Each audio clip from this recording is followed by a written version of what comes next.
This month's topic is all about how accessibility actually comes together, where you have a lot of different organizations on it. We've had a lot of people who are saying, we want to find a tool. How can it be? How do we check that the supplier has made it accessible? We've had a lot of people saying, we're creating a tool and we want to make it accessible and then sell it to people. How do we do that? And so what we've done today is we've pulled together a case study of all of that, of real success in how a number of organizations come together to make something really great happen. And so those organizations, so I say, my name's Jonathan Hassell, I'm from Hassell Inclusion. We were the accessibility partner on this, but I'm going to be introducing you to Anna Vincent from RNIB, Pier Thomas from Bequeathed. So if you like, Anna was the person who wanted a tool, Pier was the person who had the tool, who needed to make it accessible, and Ellie Watters from Tier 2 Consulting, they were the company that did a lot of the development work on the tool. So a really interesting story that we have for you today. So without further ado, we're going to crack on with the story. So we're starting off with how you set the aims for a project, which is all about accessibility, to make sure that everything works well. We've pre-recorded all of these things, so they all have captions as well. So hopefully this will come over loud and clear to you. I've got Anna Vincent, the Senior Legacy Marketing Manager of the RNIB with me, and she's going to give us the start of this particular story. So Anna, for those few who may not know about the RNIB, can you tell us what you do? We're one of the UK's leading sight loss charities and the largest community of blind and partially sighted people. We're really here to make sure that having sight loss doesn't mean having to lose out on life. We recognise everyone's unique experience of sight loss, so we offer help and support for people who are blind and partially sighted. This can be anything from practical and emotional support to campaigning for change, our reading services, to the products that we offer in our online shop.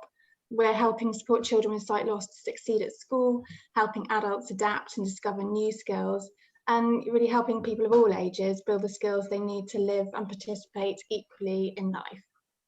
Great. Now, this particular project started because you were looking for a way to help people make a will.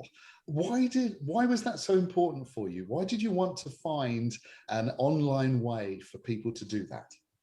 Our role is to remove the daily barriers faced by people with sight loss, and that includes managing your affairs independently. And writing a will is really important, but it's also seen as expensive and time consuming and something people tend to put off. So we wanted a service that could open this up to our supporters and our customers, that would address these barriers to make their lives easier and also help continue our work, a third of which is funded by gifts and wills. An online will writing platform not only makes it easier to access for everybody, it also enables you to write your will at a time that's convenient to you without having to leave your home, which is increasingly important for people who may have difficulties leaving the house, or anybody just with busy lives. And it's a simple will. The simple will is free, which also removes any concerns around unknown costs. Crucially, it has the potential to be fully accessible. So you're looking for an online will provider to recommend to people. How did you find Bequeathed? What did you like about their service? Well, actually, it's a slightly historical story. We worked with John Brewer, who's the founder of Bequeathed, many years ago when he developed Simplify, which is a forerunner for the Bequeathed will writing platform. We worked on the trial and it worked quite well for us. So when he developed Bequeathed, that sort of built on the success of that, we were really happy to get involved. We liked that the platform allowed us to offer our supporters the convenience of an online will, but with a really clearly legally robust process. We liked the fact that it clearly identified where people who might need more complex advice from a solicitor, rather than trying to push them through the online routes, creating potential problems in the future with probate. Our legacy admin manager agreed that it seemed the best possible option out there. And importantly, really importantly, they were open to working towards ensuring that the platform was fully accessible, which was fundamental to us and for our customers. Yeah, and so just digging into that a little, why is accessibility so important to you? It's at the core of everything that we do.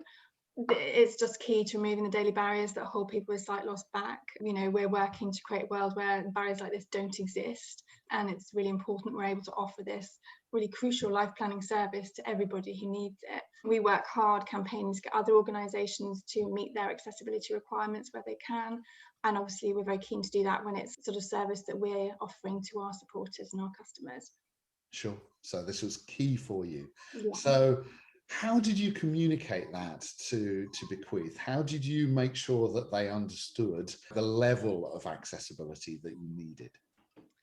Well, we had many conversations with Bequeathed looking at this, because it's not always a straightforward process at all, and it was a new platform, and because it's so legally robust, it has many layers to it. Initially, it was based on some accessibility audits we did for them, and we, after sort of looking at those, we agreed that it needed to meet a clear, recognised standard that then could be maintained for future users with sight loss and all other accessibility requirements. And WCAG 2.1 compliance seemed to meet those needs and was a kind of clear mark of that. And that allowed them to be able to seek out the expertise that they needed to work to deliver this for their platform. In came Hassell Inclusion, and they kept us up to date on their plans as they progressed. One of the reasons I wanted to talk with you is that some organizations out there don't know how to ask for what they need when it comes to accessibility. So sometimes they forget to ask and they don't get what they want, or they ask in a way that really doesn't necessarily get them what they wanted. You were quite clear about it. You mentioned WCAG 2.1 AA already, but you also asked us to do some user testing with people with disabilities on the product. Why was that important to you? It's important because we understand that accessibility needs can really vary for everybody with sight loss depending on their condition. So it's really important that the platform isn't just technically accessible, but it's user friendly as well, because it could be compliant but actually is quite hard to use for some people. So we engage the support of our involvement team, who are an internal team who help ensure that we work collaboratively with people with sight loss. And they recruited a fantastic panel of user testers for us to make sure that it really worked in practice. They recruited people with varying degrees of sight loss, so we could really sort of check it out on an individual basis. And they used different tech devices, and that was important as well. So it didn't just work on laptops, but it worked on phones as well. Sure. And I mean, it's such a key thing. And it was one of the reasons why we loved working on this project. Everybody, it felt like, was going in the same direction. That the aim was not just something that sort of ticked a box to say it's okay with these standards, but actually something that in practice really worked. So that just gives you the start of what we're about today. So I'm just going to pull out, if you like, some sort of key points from this start of the story. And I also wanted to say thank you to Rianne. As I say, she's asked a question already, so we're going to get to the questions at the end. We certainly have Anna and Ellie on the call, and hopefully Pier as well, so who can answer questions at the end. So please keep those questions coming. But the key thing in this story is being clear about your accessibility aims, and getting everybody on the same page was a really important thing. And as you'll see as we go through, that this really contributed to success, making sure that the aims weren't just actually for the initial product creation, but were for maintenance and further development too. That's actually part of Rianne's question, which is how often should you review your products? Let's see how it comes out in the story, and then we can take that one later as well. The third thing there, don't be afraid to think bigger than WCAG. Think about what your users need. In this case, it wasn't just let's get to WCAG. It was actually how do we make sure that the experience that people have is the one that we want them to have. So as I say, thanks for the questions. Keep them coming through. As I say, there's a lot of really useful, rich information in here, but certainly your questions are massively important. So we're now going to go and look at things from Bequeathed's perspective, which is how did Bequeathed actually take what the RNIB wanted and deliver something that worked really well. So how did we do that? So I've got Bequeathed's Chief Operating Officer, Pier Thomas, with me to tell the next part of the story from their perspective. So Pier, for those who don't know very much about Bequeathed, can you tell us what you do? Bequeathed is a legacy fundraising company. We actually provide UK consumers with a unique solicitor-developed online platform which enables you to confidently write your own will. And so people ask, why is this important?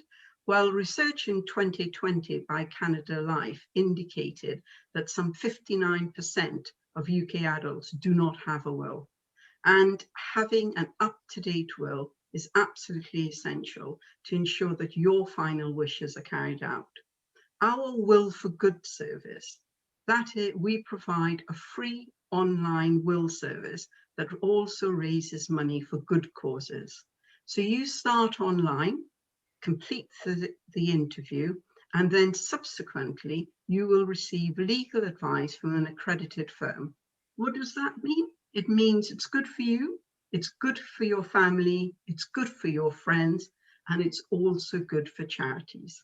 As somebody who made a will about 5 years ago, I kind of feel both too late because I should have done it earlier and too early because I didn't know about you at the time and I would have been using you at that point. So thank you for what you're doing. You were working with the RNIB trying to get this to be an accessible service so they could recommend it. When we started working on this together last year, I recall you had an accessibility audit that had been done a year previously. Was that enough to know how far away you were from the sort of accessibility that you wanted in the product? No, for a couple of reasons. One is it was a year out of date, and a lot had changed in that year.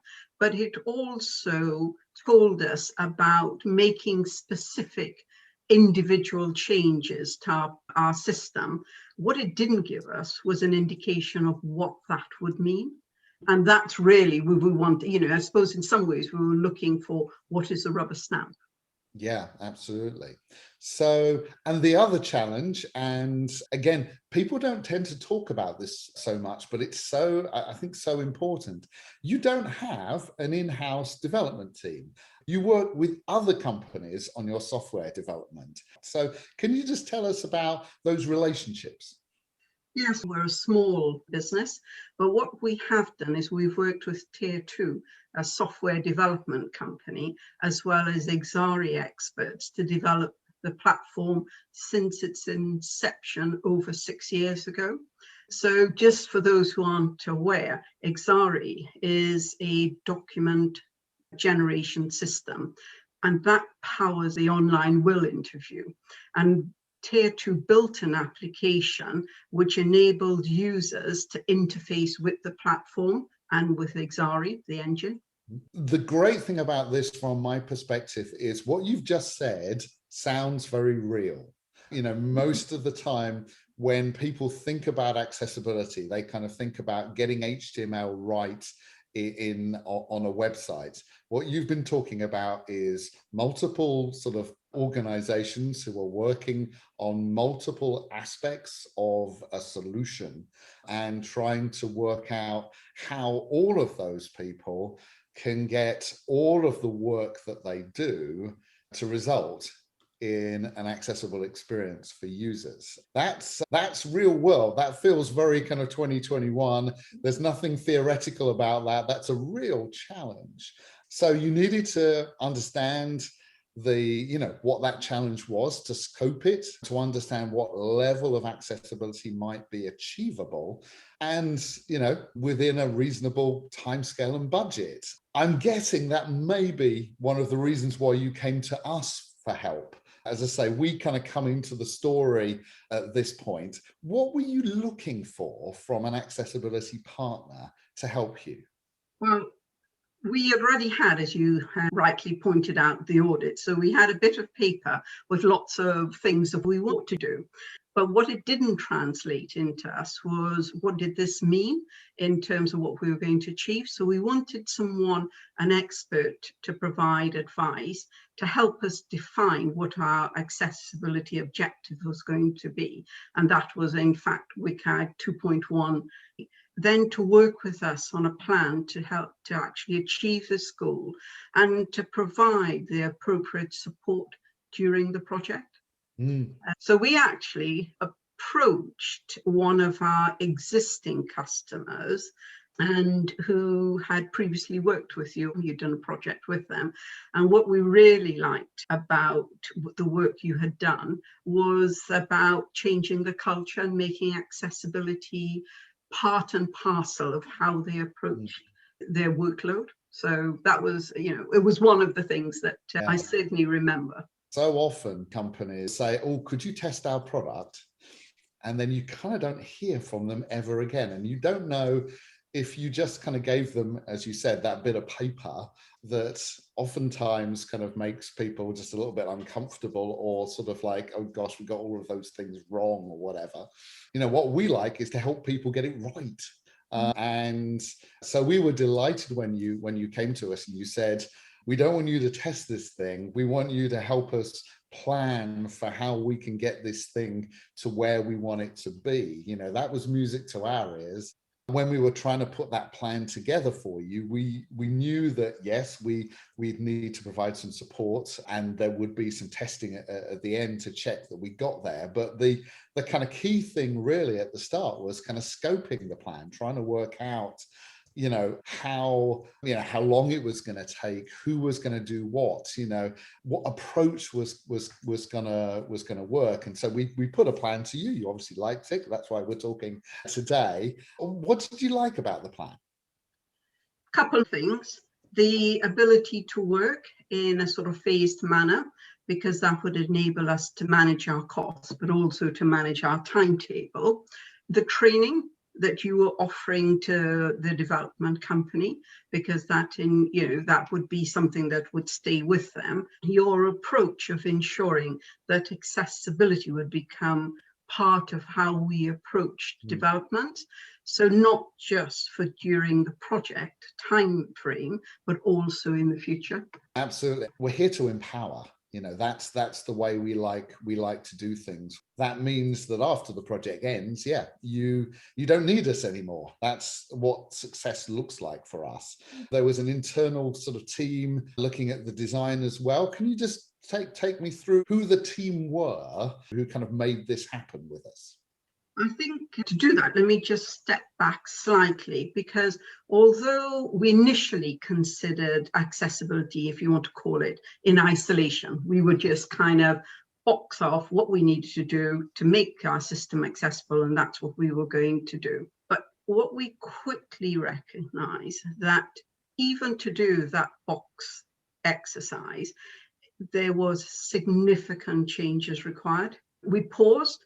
And we then thought, this is potentially an opportunity to greatly improve the user experience. So we then decided we would rethink the online will interview process, and we would also look at changing the look and feel of the user interface, because bearing in mind, it's over 6 years old, which in today's world is a long time.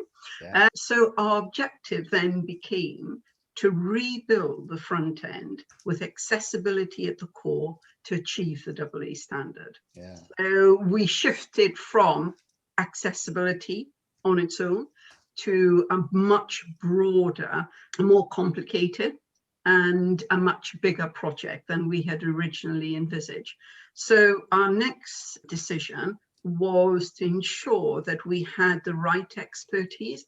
I'm a great believer in the team being, greater than the sum of its parts. So I believe in, you get the right people around the table, you are likely to get a better outcome, working together, that is. So we put together a team of specialists, which is one of the reasons we came to you. Obviously, we have a long-standing and a good relationship with Tier 2. They understand our system inside out. So that was another important part. We've got our Exari experts that we've been working with for a long time. They understand the interview inside out.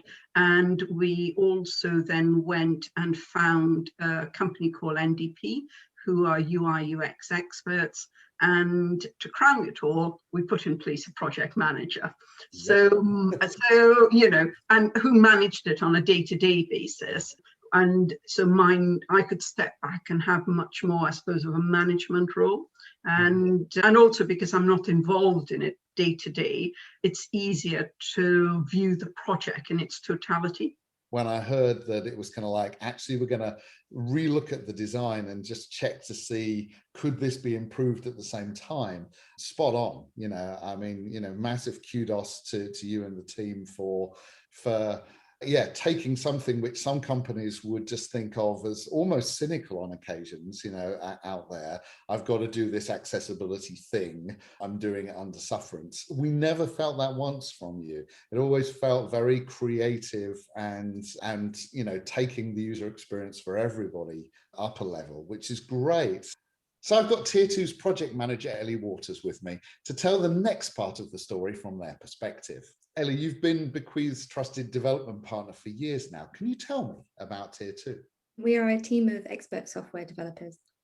We help customers in a lot of industries and sectors to build custom software solutions. Some of them, like this one, are end-to-end. They're entire projects where we're part of the design, the requirements gathering, we develop and we deploy into production. Others are more consultative. So can you tell us the level of accessibility knowledge you had at the start of this project? We emphasize user experience in all of our solutions. It's really important to us that usability is a key part of any solution or any application that we build. But this was the first time that we had been given a requirement to build to a AA standard. So it was really good for us to be working on a collaborative team where we had a subject matter expert in how to achieve that standard. The first thing that we did was we tried to work out, how we could help. It's great to have a subject matter expert, but we want to be an expert in helping where you need the help. And we could see already at the start of it that your team, your developers had some skills. Some things were definitely right in the product at the start of this improvement project.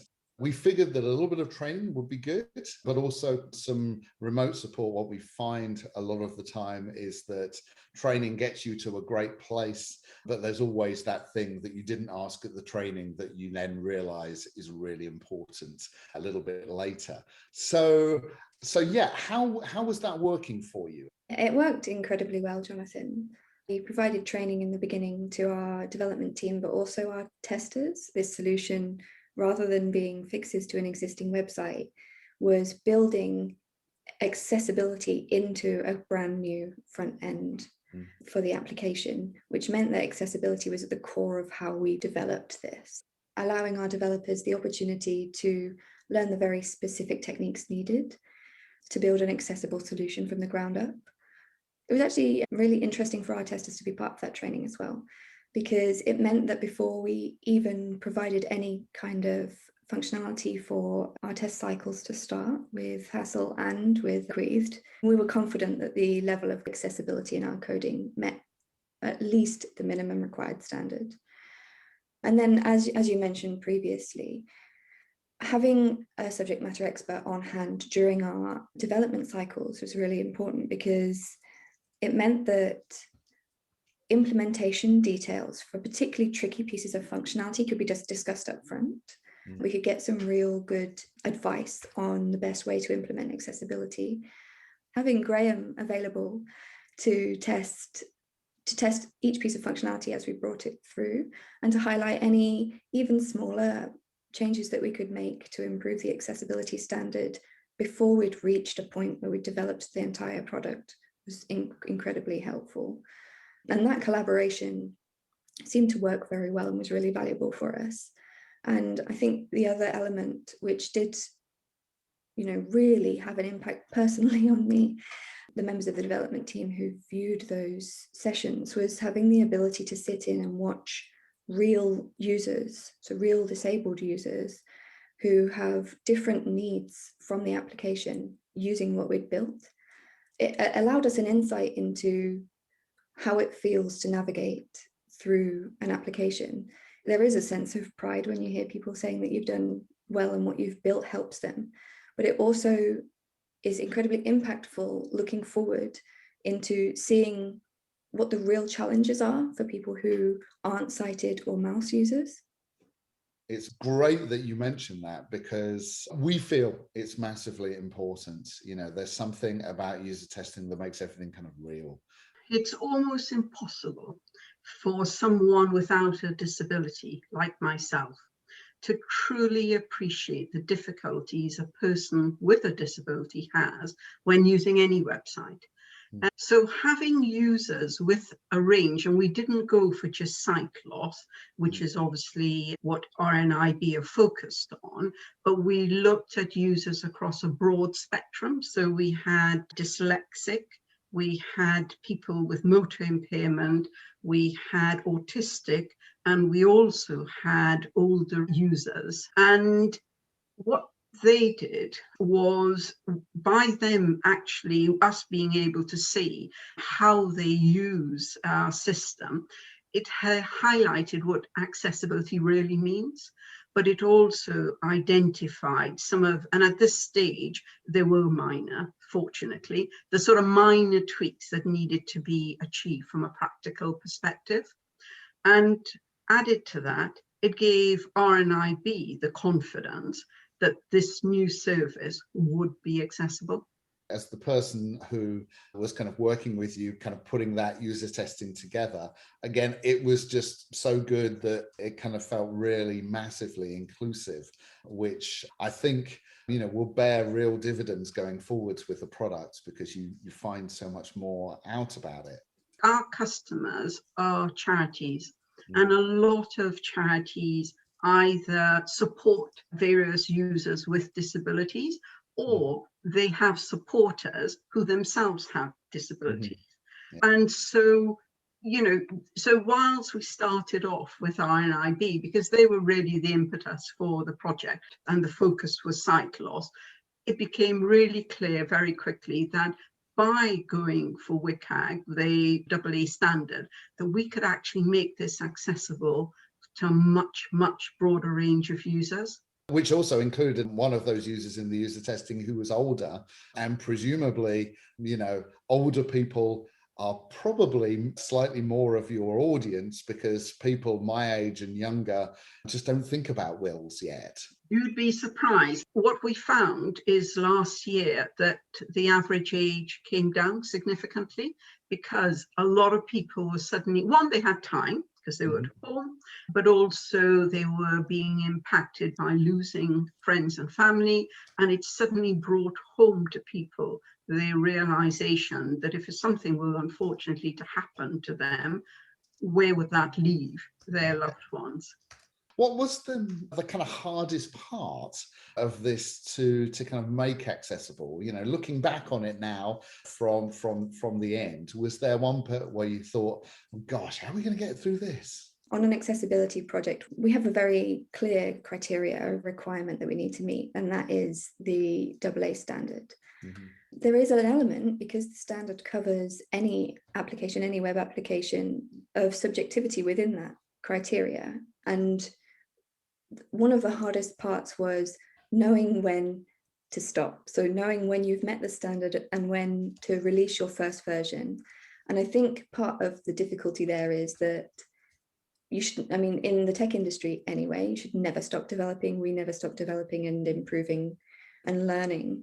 The industry of accessibility also, there are constant improvements and innovations in how to help people who need support in using the internet the same way everyone else does. And one of the hardest parts, as you will know because you were on this with us, is knowing when to stop that first release and accepting that there will always be improvements. The reason that this project got across the line, I think, in such a smooth way, was having experts who knew where that line was. I mean, you were part of the team that wrote the standard, so having experts that could tell you where to stop was really integral to that.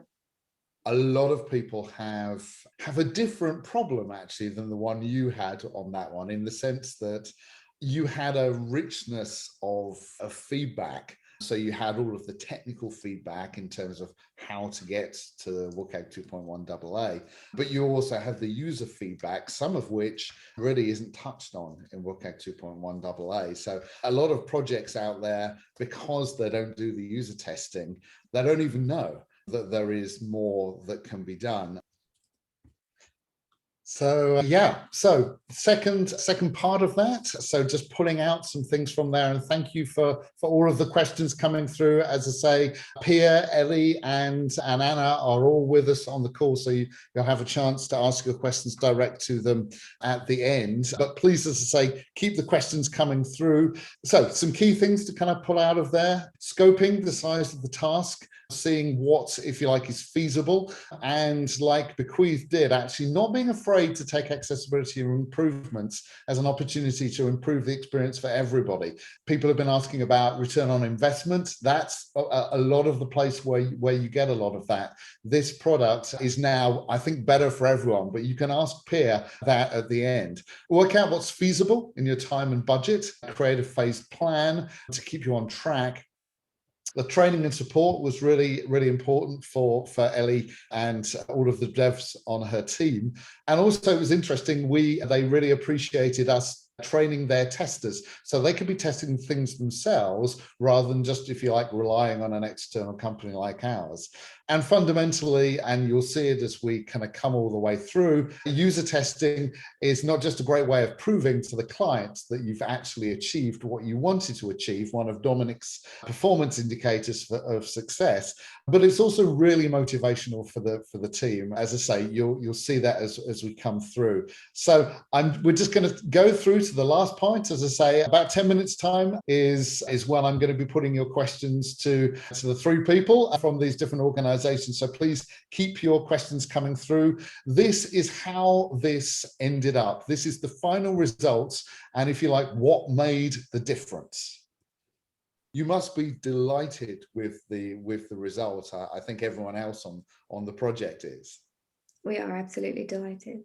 And actually it's interesting that you mentioned the user testing, because part of that delight comes from having seen people using it and knowing that there will be many, many more people who can have access to what they deserve to have access to from the project. But I mean, I'm very proud to be part of the team that built this.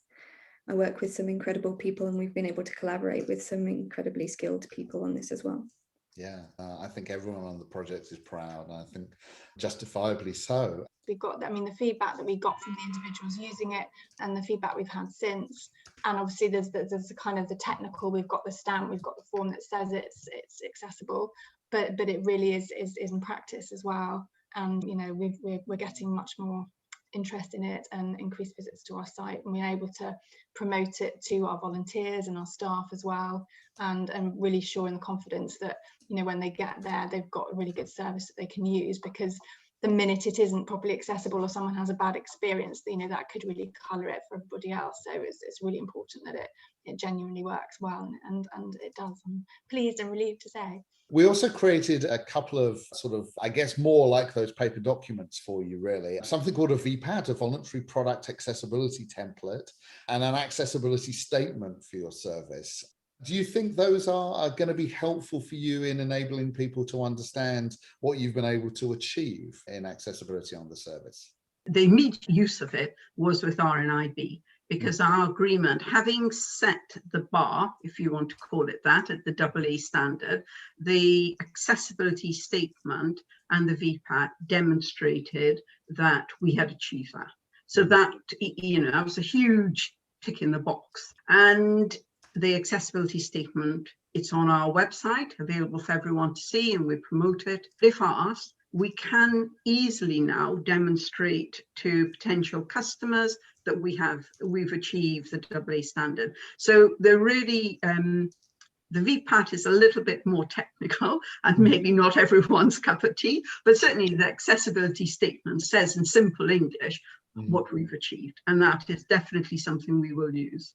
Actually, that's the reason why we suggested having both. The VPAT, some organizations require it, and you're absolutely right, it is quite a complicated technical document, and it's almost like the accessibility statement is the one that for everybody else. The other thing you asked us to do was to record some demonstrations of the product, actually. So our developer lead, who was advising you in this and is a real kind of expert screen reader user and a user of all of the other technologies that people who have disabilities might be using, sort of recorded those for you. Why did you want those? Why are they helpful? Because there's nothing like seeing it for yourself.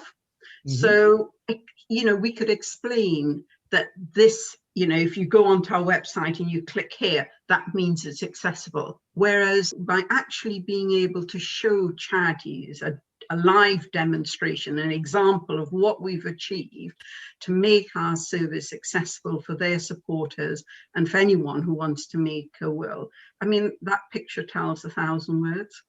So that was really, because it makes it much easier to explain what accessibility is about. Not all organizations understand that they need to get across what they've achieved in a form that people can really understand. It's kind of like, for a lot of organizations, it's kind of like, we got there, that's enough. You went that extra mile. And again, I think that shows, to charities really, really well, they can trust you. Were there any kind of particular challenges that were the kind of hardest to kind of get past in the project for you? Well, absolutely. I mean, this project, initially, when we thought about it just being accessibility, we thought a couple of months, tick in the box, finished. When we extended the project, as we did, it was just over a year from start to finish. So managing a project of this size, and it was very complex, there's always going to be challenges. There's going to be challenges around scope, around budget, around the timetable. And this is where having a really good collaboratively working, really good team comes into play. Because the times when we were faced with issues which appeared to be complete roadblockers, we sat down, we worked together, we identified potential options, we sort of discussed them in detail, and then we came up with a solution which could be implemented. So certainly, as I say, it's not without its challenges. And the other thing, this came after, at the end of the project, around the PR message, because, we wanted to communicate that the great work that's been done, but we didn't want to overstate it and give the impression that the service is going to be accessible for absolutely anyone. There's always caveats around these. And so it was trying to get the balance right. We think we have, and we hope we have, but yes. Yeah, I think you did a great job on that. A lot of organizations would have been quite happy to just kind of put WCAG, and that's the end of their communication. But the conversations, I think, over email in terms of, exact wording and all of those sorts of things, I think were really important for this. I feel this is a real success story. I think not only has the result been the right one for everybody, but I think that's because the way we all went about it was so collegiate, if you like. We all had the same aim, and we all had the respect between us to just say, okay, you do this bit, you do this bit, and we'll make sure that this combination of organizations gets us to where we want. And I think one of the keys to that was there was a very clear plan at the outset as well about how it would be delivered, and that was really thought about, because there was a lot of work to do, and it made sure that we all knew that things were progressing and had been tested technically and by our users. And I think that made everybody confident with the end result. So thank you. It's brilliant, and it's given us something that I don't believe is available. I don't think there's a fully accessible online will writing product out there at the moment, other than Bequeathed. It's kind of future proofed as well. That was one of the concerns we had, that it would be sort of made to be accessible in that moment, but then in a year's time or 6 months' time, it's a ever-changing platform, because things change and they'll be tweaking it, and then we'd sort of slip, and suddenly 6 months down the line it was no longer accessible. But I think because of the way it's been set up, then we've got the reassurance that that will be maintained over time. So we don't need to kind of do this again in such a grand scale. We can just kind of maintain it. I want you to think back now. Say there is an organization out there who has got this ahead of them. You know, at the start, it probably seemed a little daunting. You didn't have all of the skills in the team to get to where you wanted to be. And now we've come to the end. What would you say to other people who are at the start of these things? What made the difference in terms of getting you such a great result? Have the right people to collaborate with, I think, is incredibly important. Having the skill set within the team, the basic expertise within the team for software development made it a bit easier for the team to take on the training that had been provided and implement it. Having subject matter experts who can guide and advise on particular pieces of difficult implementation, so really key pieces of functionality that are essential to the design of a product. We had quite a few that we agreed in the beginning would be difficult to develop accessibly, but with the support of Hassell Inclusion, we throughout the project were able to bounce off each other and make sure that we could achieve what Bequeathed needed for their functionality, but also an incredibly accessible application for users to use. I think what enabled us to be successful is spending the time, make sure you've got the right team, that they have the right experience you're looking for, and communication. I mean, without that, you just will never have a successful project. Some of the people we dealt with on the project very technical, and constantly bringing it back to a language which was understood by everyone. So we had to make sure everybody was on the same page, and it was, constantly reinforcing, making sure that we understood what our objective was. And, we sort of checking in every now and again. Are we still on track? What's changed? What hasn't? But the real key were two things: good team and great communication. So there you are. Great team, great communication. The secrets of success is to assemble the right team of experts, get that communication working. There was a lot in there as well about communication accessibility achievements in ways that different audiences can understand. So VPATs are massively important for organizations that require them, but they're difficult to read. So how do you go about doing that for other people? So demonstration videos and things like that. And finally, that point that almost kind of you might have missed there from Anna, don't forget to measure the impact on your users and your business. What's accessibility actually won you? More people are using the site. So these sorts of things are massively important for you to go from there. So please keep your questions coming down on the thing. But Pier, I know you arrived a little while ago. I'm hoping that I can find you so I can open your microphone and let's have a look. She's still there?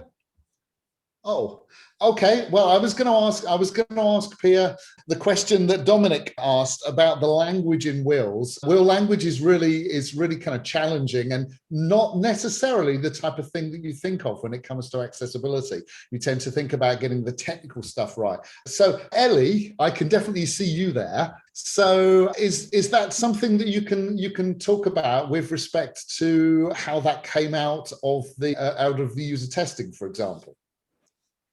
It's definitely one for Bequeathed. Really, they are a team with a lot of experience of legal language and how the wording in wills should work to make them real legal documents. Really, can you give me one second, Ellie? I think Pier is now. She's just joined us again. Pier, can you say? Yes. Wonderful. Sorry, there's two aspects to the language on our platform.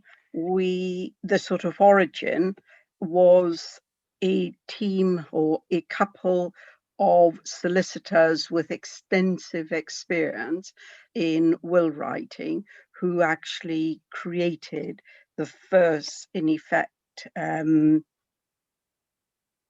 the edition, if you'd like to call it that. And over the years, we have had our director of content used to be, he worked, sorry, my brain's gone dead today. I've just come back from a long hike, so you'll have to forgive me. So he was actually worked as the editor on what is called the definitive guide to a lot of legal content. And we also employ people who work within the legal profession and also who work from a marketing context in terms of simplifying language and making sure that it's accessible for all users. So this has been a sort of process, if you would like to call it that, of over 7 years.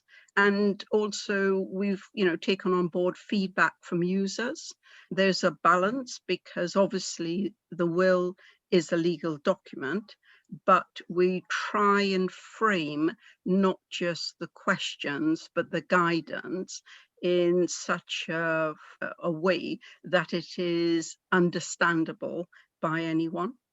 Yeah, thanks, Pier. I mean, probably just the other thing to say there is when we did the user testing towards the end of the project, the team had done such a great job of getting the accessibility, the technical accessibility right, that actually a lot of the focus from the users was on some of the language about how, if they didn't understand a particular word, that sort of thing. So, again, Dominic was asking about success factors. I think a great success factor when it comes to user testing is that you are actually doing user testing where the accessibility, the normal stuff that gets in the way, isn't there. And so if you like, they're using the product like everyone else, and they're finding those tiny little details that might just kind of raise things up even more. Anna, I wanted to come to you. Hopefully you can unmute yourself. And this is a question that came in just before the session from Alison Bean.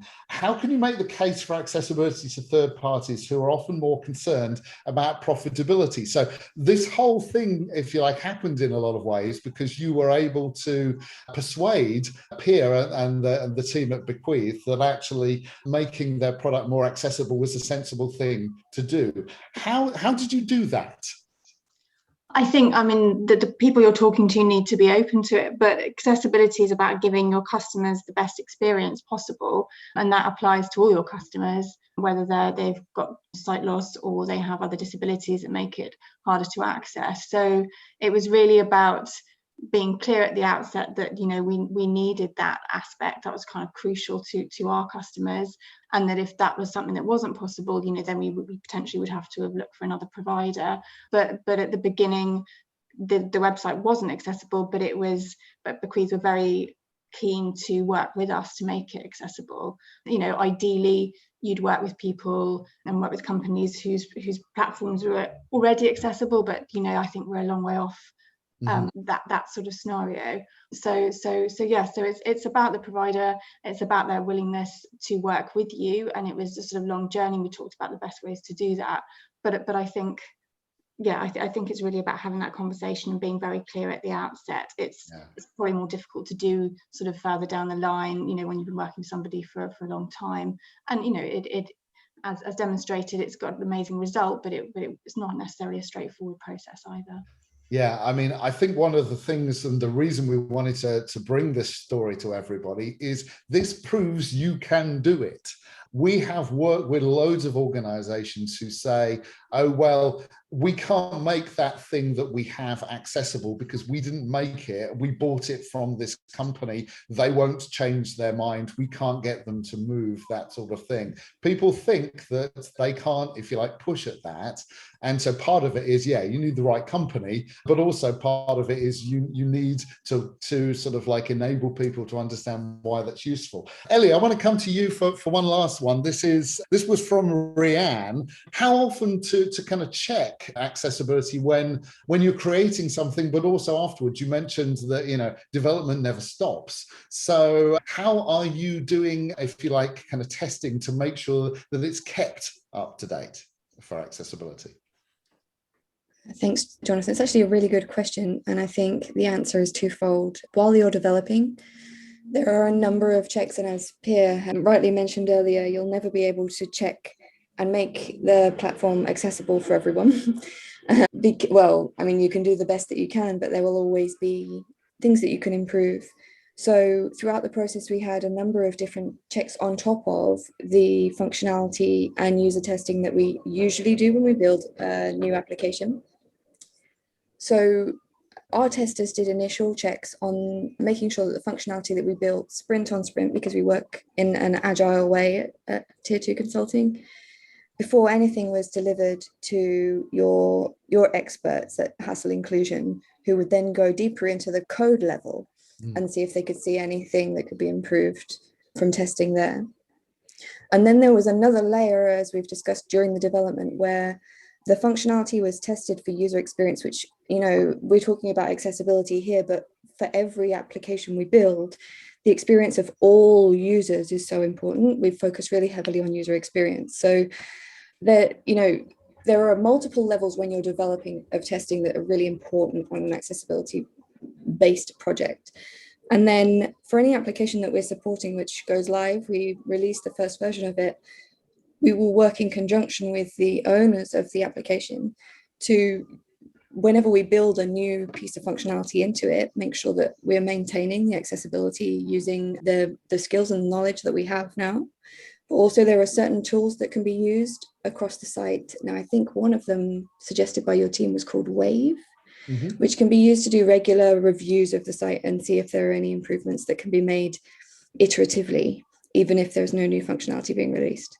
Does that answer the question? Thanks, Ellie. That's great. We're rapidly running out of time. I wanted to say thank you to all of you for your time. I think the interviews have been really interesting. Thank you for answering questions as well. That's great. I also wanted to thank one person who hasn't been mentioned, Rob, in our team, who was working on this and making sure that everything sort of came together. So great to him. Just if anyone needs to go, that's okay. But this next moment will really kind of help you, because this is how you can get this video and the rest of the videos going forwards. Pete, do you want to unmute and talk about HiHub for a second? Absolutely. We are really excited as a team to launch HiHub. It's a free members area for people who are connected with Hassell Inclusion, colleagues, friends, clients, prospects, or people who just want to have a go and learn for yourself. We're going to use this space to share some material such as previous webinars. So there's a whole pile in the last 12 months that we've put up there.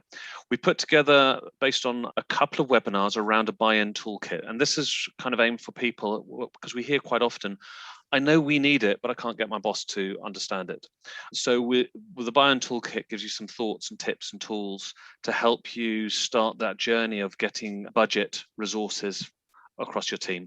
And please talk to us via our email on the site if you've got learnings, challenges, interests of what you might want to see in the future. But this is going to be a home for us to give you resources. We want access to everybody, and that means both people who are our clients and people who are our friends. Thanks, Pete. So next month, as you saw at the end there, we probably could have gone on for another hour with you all asking really, really interesting questions to people. So next month is literally just about your questions. We're not going to present anything that you haven't asked. We've already had some really interesting questions that we've been saving up for that. But if you have particular things that you really, really want to ask about, then please let us know. I think, yep, Hannah's just put the link into the chat so you can sign up for next month. The previous message from Pete was how you can sign up for HiHub. So if you want what we've been doing and you thought that was good, I want some more of that, there are 8 different webinars on there already. If you want to ask your question going forwards, go to Eventbrite, sign up for next month, and make sure you tell us your question in there. We're going to fit in as much as possible because it's going to just be your questions next month. Finally, just one last thing. We hope you've really enjoyed this. I think it's unusual, I think, in the industry for 3 companies to share quite so openly about accessibility. A lot of people are terrified about talking about this. So I just wanted to commend them, RNIB, Bequeathed, Tier 2, thank you. You've given a case study that everybody can learn from. If you've got feedback, we have a Survey Monkey there. If you take your camera out, point it at the screen, there's also a link in the chat as well. So we want these sessions every month to be things that really, if you like, feed you, give you the sorts of answers you're looking for to get really good at accessibility in the sort of way that all of us on this project did. So thank you very much, everybody. We'll see you next month, and hope you enjoy a HiHub and delving into the wealth of information on there between now and then. Thanks. Take care. Cheers, everybody. Bye-bye.